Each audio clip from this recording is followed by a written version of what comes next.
Hello guys, today I've got Motorola Razr 60 and I'm going to show you how to set up the fingerprint scanner.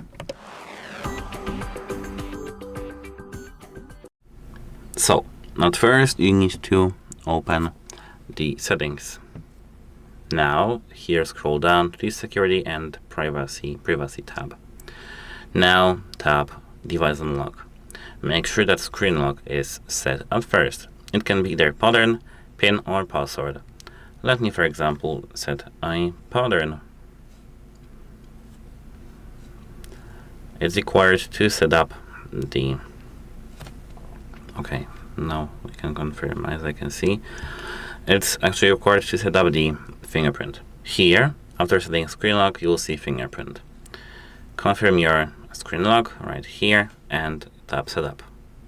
Here, the power key is the sensor, so you need to touch and lift now here until you see the fingerprint is full.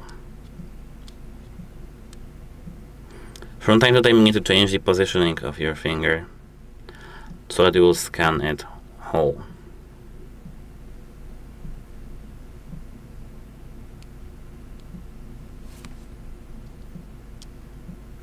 Touch and lift, touch and lift. Here we can tap done, and now I can unlock my device using fingerprint. That's how it works. Goodbye.